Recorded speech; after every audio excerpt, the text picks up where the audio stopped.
le risque jusqu'à 12 matchs de suspension. Et là, on entre dans le cœur du sujet. Selon l'article 99 du Code disciplinaire de la Liga, insulter un arbitre de manière directe, avec des propos offensants, peut entraîner jusqu'à 12 matchs de suspension. 12 matchs ou 7 matchs minimum, c'est pas une petite amende, c'est pas une tape sur les doigts, c'est un coup énorme sur une saison, c'est potentiellement un tournant dans la course au titre. Alors logiquement, la question est simple, Mbappé va-t-il être suspendu? Et la réponse est beaucoup plus dérangeante que tu ne le crois. Dimanche soir, il ne s'est pas passé un simple match de football. Il s'est passé quelque chose de beaucoup plus lourd. Tout le monde a vu, un moment que tout le monde a entendu, mais un moment que personne ne veut vraiment regarder en face. Parce que Kylian Mbappé a complètement vrillé. Pas une contestation banale, pas un geste d'agacement. Non, une colère brute, des mots très graves, des insultes directes envers l'arbitre, et surtout, des caméras partout. Et depuis, une question brûle toutes les discussions. Comment un joueur peut-il dire ça et risquer jusqu'à 12 matchs de suspension? Et surtout, est-ce que ça va vraiment arriver? Installe-toi bien. Parce que ce que je vais t'expliquer va beaucoup plus loin qu'un simple dérapage. On parle de pouvoir, d'arbitrage, d'image et d'un football qui ne fonctionne pas toujours comme tu le crois. Remettons le contexte. Le Real Madrid joue gros. Le championnat est ultra serré. Chaque point compte. Chaque décision arbitrale est scrutée à la loupe. Mbappé, lui, marque. Encore. Il fait son boulot. Sportivement, tout va bien. Mais à un moment précis du match, tout bascule. Un hors-jeu est sifflé. Un hors-jeu que les images montrent comme totalement inexistant. Et là, on voit Mbappé changer de visage. Il ne proteste pas normalement. Il explose. Geste nerveux, regard noir. Il cherche l'arbitre. Il veut comprendre. Il veut une explication. Sauf que l'arbitre refuse le dialogue.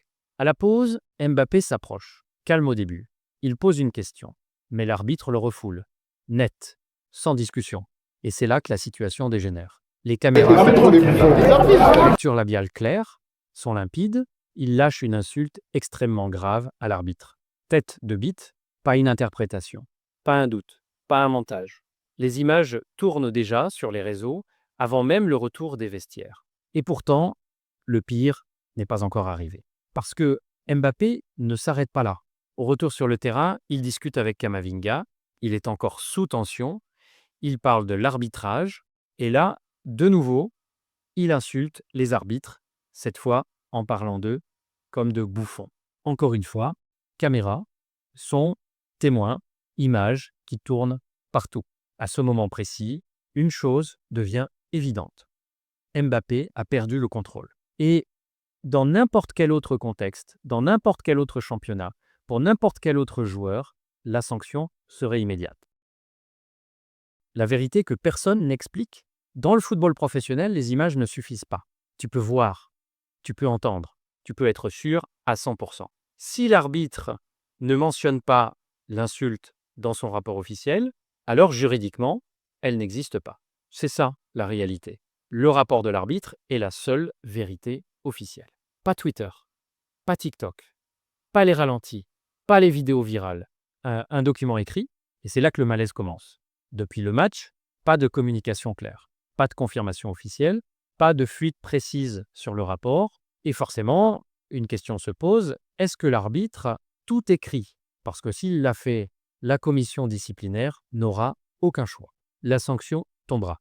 Peu importe le nom du joueur. Mais s'il ne l'a pas fait, Mbappé s'en sortira. Et ce serait là le vrai scandale. Pas l'insulte, mais le fait qu'elle puisse être ignorée. Pourquoi ce dossier dérange autant? Parce que Mbappé, c'est pas un joueur comme les autres. C'est une icône mondiale, une vitrine de la Liga, une image marketing planétaire, un symbole du Real Madrid. Et le football moderne fonctionne aussi comme ça. Certains dossiers deviennent sensibles. Sanctionner Mbappé lourdement, c'est affaiblir le championnat, créer une tempête médiatique, envoyer un message très fort. Ne pas le sanctionner, c'est créer un précédent, décrédibiliser l'arbitrage, alimenter l'idée d'un football à deux vitesses. Dans les deux cas, la Liga est perdante. Ce qui s'est passé hier ce n'est pas juste Mbappé. C'est le symptôme d'un football sous pression permanente, ultra médiatisé, où les joueurs explosent, où les arbitres sont isolés, où la communication est catastrophique. Mbappé a tort, totalement. Mais la situation montre aussi un arbitrage qui refuse le dialogue, une gestion humaine inexistante, un système qui préfère le silence au courage. Alors non, le vrai débat n'est pas est-ce que Mbappé a insulté l'arbitre? Parce que ça, tout le monde l'a vu. Le vrai débat, c'est est-ce que le football va assumer ce que tout le monde a vu? Si Mbappé est sanctionné, ce sera dur. Ce sera polémique, mais ce sera juste.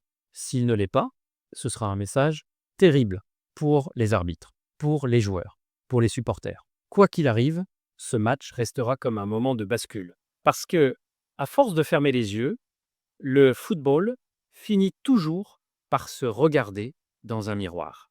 Si toi aussi tu as vu les images, si toi aussi tu as entendu les mots, dis-moi ce que toi tu ferais à la place de la Liga. Sanction exemplaire? Tolérance zéro? Ou simple avertissement? Dis-le en commentaire, je lis tout. Si tu veux d'autres analyses sans langue de bois, lâche un like. Abonne-toi parce qu'ici, on parle foot sans filtre. On se retrouve très vite. Prenez soin de vous.